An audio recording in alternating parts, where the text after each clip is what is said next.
How's it going, everybody? Welcome into another episode of the Mavs Step Back Podcast. I'm your host, Dalton Trigg. I'm joined, as always, by my co-host and DallasBasketball.com colleague, Matt Galatson. The Mavs, nice shirt, by the way. That's very Yeah. nice. I've got the retro Mavs hoodie going here tonight. The Mavs, they had won 11 of their last 14 games going into Monday night's game against the Clippers. It's a murderous week schedule-wise because they have back-to-back games against the Clippers, followed by back-to-back games going into the weekend against the Trailblazers. Both teams of which are, ahead of the Mavs in the standings right now. And Monday night's game went about as good as you could have hoped for, with as far as the Mavs not winning, because they competed and they showed you that they can compete with the Clippers for a little bit, but when push came to shove, they just didn't have enough. And that's been the story of this roster.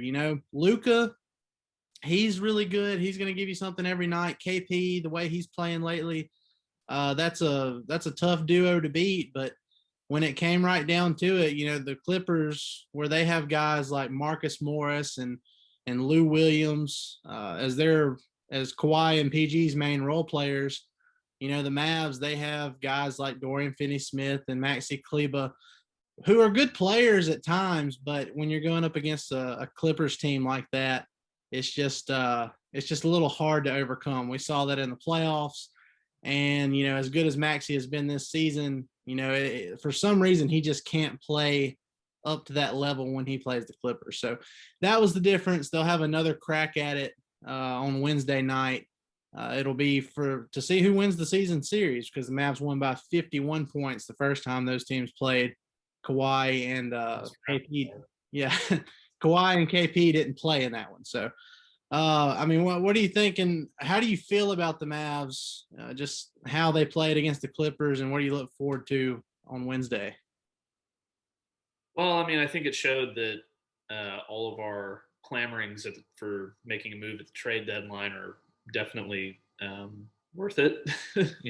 We have a point there, because you spent the offseason getting guys like James Johnson, and he's not doing anything to improve your team anymore. I thought he had a good start to the season, but he's non-existent now. And you don't have the firepower that you need from your role players to compete with teams like the Clippers on a regular basis. Obviously that 51-point win was a 51-point win, but when you have Kawhi Leonard and Paul George, who make up that difference in their scoring averages more or less, you're going to have a problem. That's missing two of the top 10 players in the NBA. So you saw what probably the 6-game, 7-game series would look like if they face each other in the playoffs right now. Yeah. And I think that's a problem. Luka was obviously awesome. Triple-double again, 16 assists, 20 whatever points. So he needs to find some help, and it's getting close to being that date. We're almost a week away now, so they better get moving. That's the thing. This team is talented enough to beat the Clippers every now and then. If they played in the series now, it'd probably be like last year. They can win a couple games, but the overall roster construction, that becomes a problem over the course of 7 games in a series, especially with the Clippers team now who's been together 2 years in a row. It's not the same Clippers team that had just come together last year and was experiencing some problems. They have a new head coach in Ty Lue, who, the team seems to be taking to his philosophies more than they did with Doc Rivers. It's a different team. It's a team that has more chemistry now. That's a team that, if Steve Ballmer came out and said, we're just going to go with continuity, it would make sense, because you have your 2 stars and then you have, high quality role players all around them. And Serge Ibaka, he didn't even play in that game the other night. So that's another guy who could potentially give the Mavs trouble given their big man issues this year. So They definitely have to do something, Matt. Well, they don't have to, but if they're serious about making some noise in the playoffs and not just being happy to get there, I think they definitely have to do something. So, with that being said, like you said, we have just barely over a week until the trade deadline. We had Mark Cuban on here. He said unless it's for a game-changing star, which that term could be different to them what it is to us, but unless they can get a game-changing star or a team's just looking to shed a good player, basically just to get rid of the salary, that he doesn't expect the Mavs to do anything. But we've had a little bit of rumbling this week. Matt Moore from the Action Network, you can find him at HP Basketball on Twitter.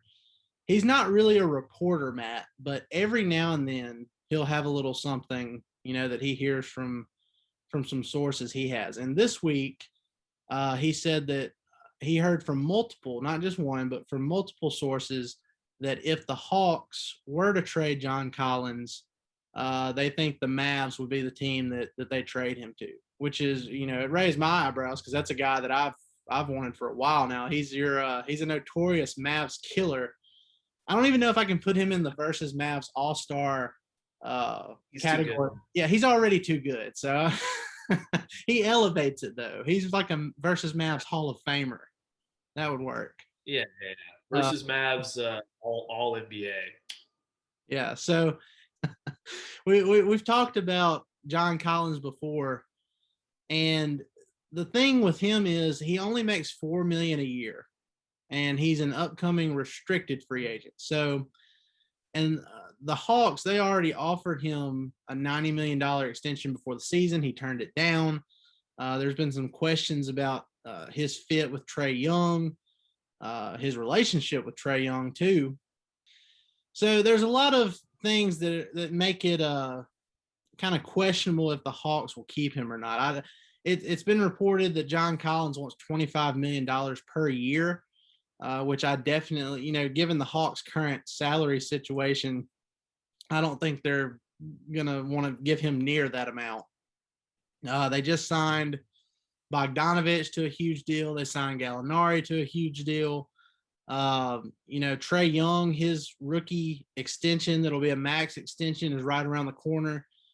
And given the questionable fit there, I just, it would make more sense for Atlanta to trade him now and get something for him than to get to free agency, have somebody sign him to a huge offer sheet, they don't decline, and then you lose him for nothing, basically. So with that being said, I have a 3-team trade here, and it fixes 2 Mavs problems in one. And I hate to do this because, it's Tim Hardaway Jr.'s birthday today.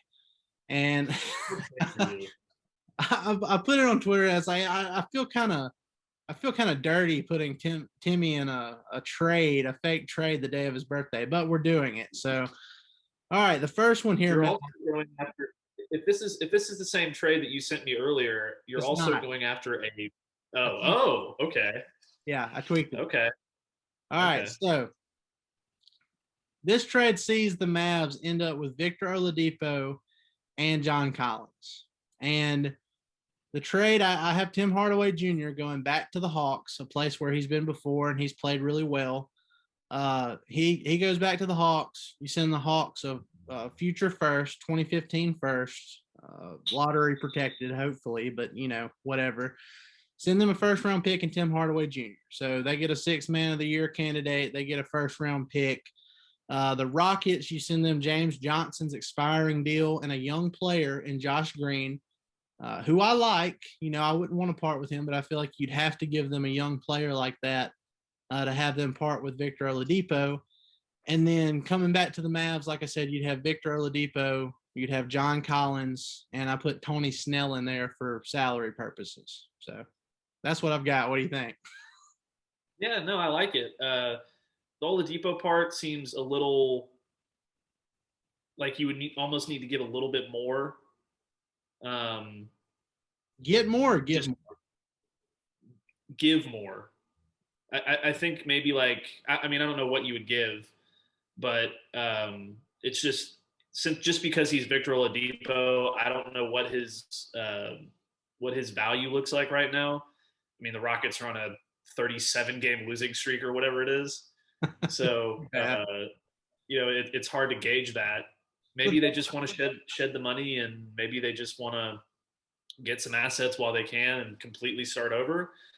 I don't know, but the Collins part makes a whole lot of sense to me. I'd love to get both guys. It's The if thing with Oladipo, I Matt, the thing with Oladipo is, unlike Collins, he's an unrestricted free agent after this season. So where the Hawks, if they know they're not going to match Collins, there's still the opportunity that they could, and they could keep him no matter what. So when they're trading Collins, it's like, okay, we're trading him, but we're also trading a team the rights to keep him over anybody else. He doesn't really have a choice in the matter. If the team who trades for him wants to keep him, they're going to keep him. Whereas Victor Oladipo, after this season's over, it doesn't matter. He can go wherever he wants to, and the team trading for him has no control over that.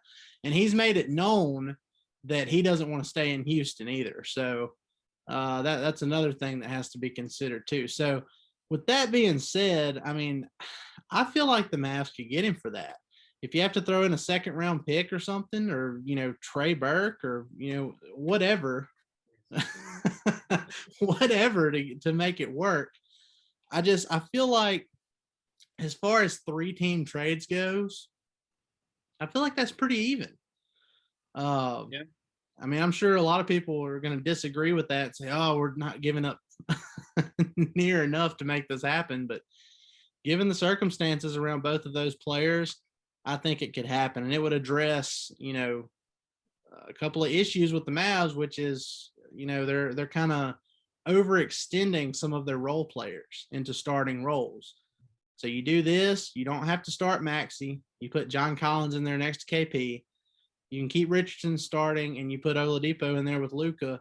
That's a pretty good starting five. It's a good versatile starting five too. So, and then your bench gets bolstered by putting Finney Smith and Kleba with that second unit. So I really Yeah, I like mean, it. that gives you one of the best starting fives in the NBA, I think, easily. Um, Defensively, I think it would be very good. Offensively, it'd be very potent. You got Richardson and Oladipo, who are both very good defenders on the wings. So, and it addresses, with Collins, it addresses the rebounding and the toughness inside, I think. So I think it's a great move for the Mavs for sure. And not just that, but trading for John Collins, it gives you that dynamic in the offense that you've been missing since before Dwight Powell got injured. You have that legit pick and roll super lob threat. And I mean, I know he's not known as a defender, but he has improved on that end of the floor too, at least this season. So that's what I'm looking at. If they can get a guy like John Collins to put with KP, who can give you another vertical threat, and get Luka and Rick Carlisle working their magic with that. I mean, oh man, I feel like that would be a difference maker the rest of this season and going into the playoffs. He's just another guy. He's a guy that they don't have that they really need, in the sense that nobody else on the Mavericks right now, because Dwight Powell got injured, is really a true lob threat in the pick and roll. Like, yeah, Willie can do it, but he doesn't always know what he's doing all the time. And there's, a couple other guys who maybe, if they, whatever, you know what I mean? It's KP can do it occasionally. Maxey can kind of do it here and there, but Collins is a guy who is built for that.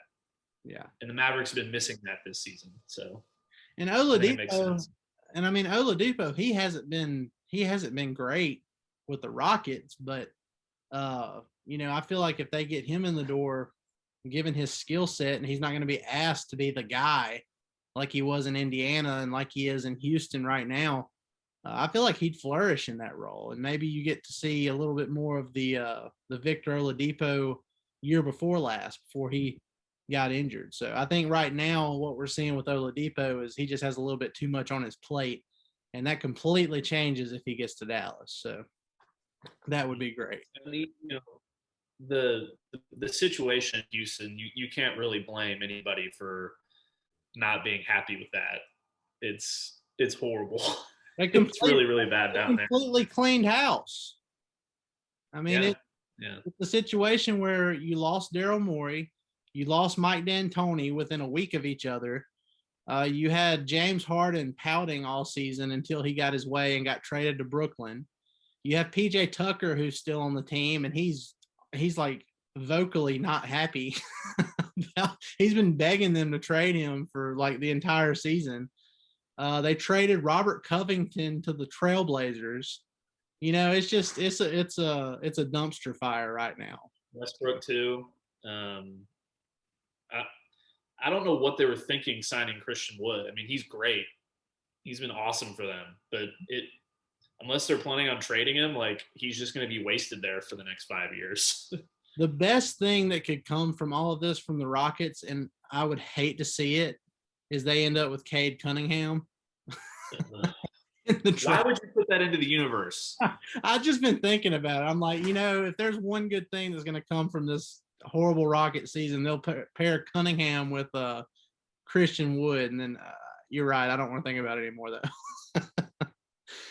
But look, that's my 3-team trade involving the Mavs, and if they got Collins and Oladipo in one scoop, that'd be amazing. It'd be a season changer for sure.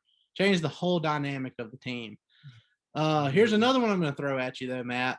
It's not a 3-teamer, but it's between the Mavs and the Magic, because it's also been reported that Aaron Gordon is a guy who the Magic are open to moving. And the Mavericks supposedly have interest again, which isn't a shocker. They've had interest in Gordon like the last 3 years when he's come up in these trade rumors. So my trade proposal for the Mavs and Magic would be the Mavs send James Johnson's expiring, Tim Hardaway Jr. on expiring, Josh Green, and a future first-round pick for Aaron Gordon, Terrence Ross, and Al-Farouq Aminu, all of whom have extra years left on their contracts. What do you think? Was this? I guess it was 2 off seasons ago. I really wanted Terrence Ross. I thought he'd be a great bench scorer. Yeah, I really like him. He's kind of like Tim Hardaway Jr. in the sense that he's very streaky. So like one night he could get 8 points, and the next night he could go off for like 35. You never know what you're going to get with him. So that would kind of replace that. I love the idea of Al-Farouq Aminu too, because I loved him when he was in Dallas. He was like he was an energy guy, defensive guy, rebounder. I think he'd be a great addition. And Aaron Gordon, obviously, he's not the same player as John Collins. They're different styles, but he fills kind of that same role as like the vertical threat. Same idea. With it's the same idea, just kind of in a different way. You know what I mean? So I think that's great. In shipping off the James Johnson contract and Josh Green, who, let's be honest, I like him too, but Rick's not going to play him. So you might as well use him in some sort of productive way. And if that's trading him so he can go somewhere else and try to flourish, I think that's great. And as far as trading the first round pick, I understand the argument from people where they're like, well, why would we trade a first round pick for such and such, or Aaron Gordon? He's not a superstar. The point of trading the first round pick is for a franchise like the Magic, they still need to acquire pieces. Yep. They're still not, they're having a better season this year than they have recently, but they're still not there yet. They still have to build. And if you're making this trade, you assume that this trade is going to kind of put you over the top over the next couple of years, and maybe not make you the best team in the NBA, but it's going to make you one of the top 2 or 3 teams in the West, right? So that pick is not going to be a good pick. It's gonna be in the second half of the first round, 20s, high 20s, low 30s, whatever. So I don't have a problem with that, because that's where you're trying to get. That's where Luke is going to put you. It's basically an early second round pick as far as I'm concerned. So I have no problem trading the pick either. Yeah, I don't either. Like you said, as good as Luka is, he's going to continue to get better. The team might be frustrating with the current roster construction at times, but I don't think they'll ever be bad enough to where those picks will ever matter. Now, that said, you can strike gold with those later picks, but I mean, like you said in the Mavs case, I mean, they're more looking to, build and get veteran guys in there now, in my opinion, who can play, or at least that's what Rick's looking for, because he, the only way he can justify playing a rookie that's not named Luka is if you're not winning and it's like a tank type of season. So now they're in winning mode, and you need to put the right personnel around him. Now, I don't necessarily agree with that. I wish that Josh Green and Tyler Bay would at least get a handful of minutes, just maybe like 5-6 minutes a game, just something to switch it up and give other guys a breather and let them develop a little bit. But chances are that's not going to happen. So I'm okay with trading the rookies if it gets you a guy like Aaron Gordon, if it gets you a guy like Al-Farouq Aminu, who was great in Dallas. Rick Carlisle really helped him improve his three-point shot. I think he's definitely, as good as Dorian Finney-Smith can be at times. I think Farouq Aminu would be an upgrade over Finney-Smith. It'd move him to the bench, which would have a ripple effect on the rotation. So, and like you said, Terrence Ross, he's basically the same player as Tim Hardaway Jr. He gets hot. He's still got 2 more years on his contract after this, but he's making $13.5 million a year, which is really ideally what we would like Tim Hardaway to be making. So I think it'd work out good. And if the Mavs have to give up, another second round pick or something, I think you do it and, go for it now. But I was just saying, when you're the Mavericks and you haven't had a good first round selection or second round selection outside of Luka in the last, and Brunson decade, basically. Yeah, right, but that's the exception that kind of proves the rule, right?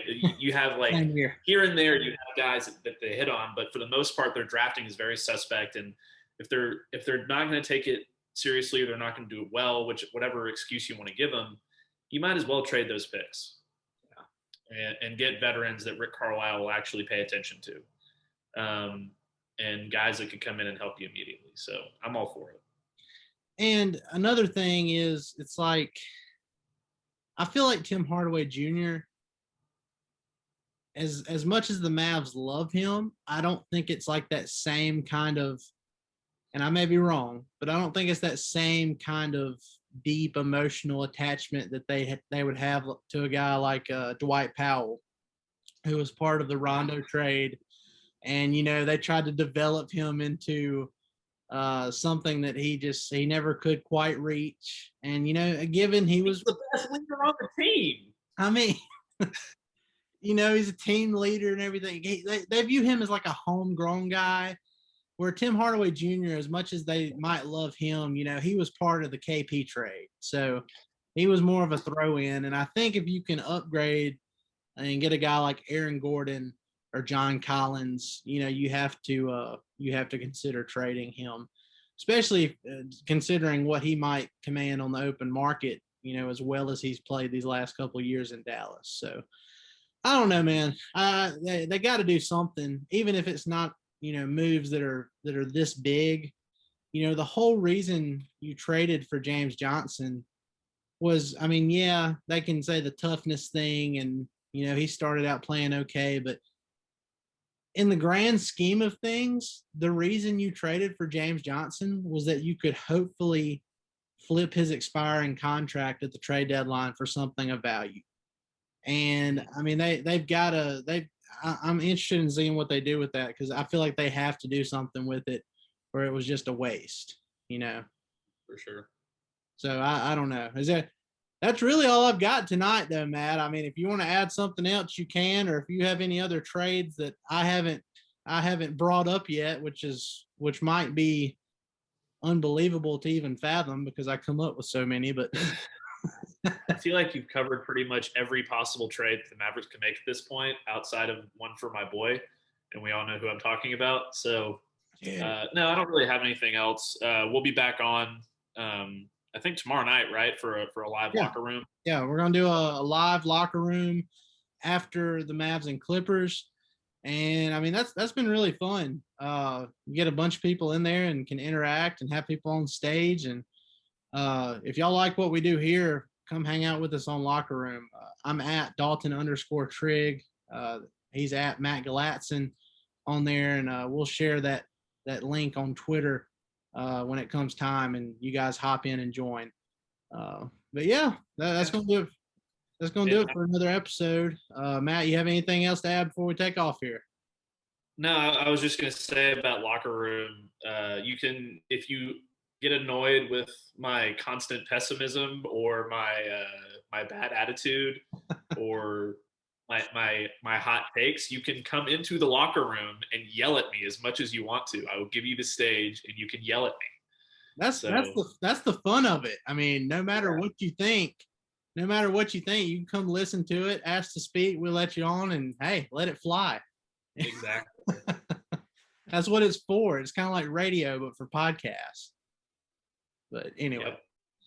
All right, guys, that's going to do it for another episode. We appreciate y'all coming on and listening. Be sure to like, rate, and subscribe on all your favorite platforms. Be sure to subscribe to our YouTube channel. I haven't checked lately. I know we're over 850. So we're really close to that 1,000 subscriber mark. And as soon as we get there, we're giving out 2 tickets to the Mavs home game of your choice. One lucky subscriber will win that. But we got to get to that 1,000 subscriber mark before we do it. So be sure to do that. Guys, we appreciate it. We will see y'all tomorrow night after the Mavs Clippers. Y'all have a good one.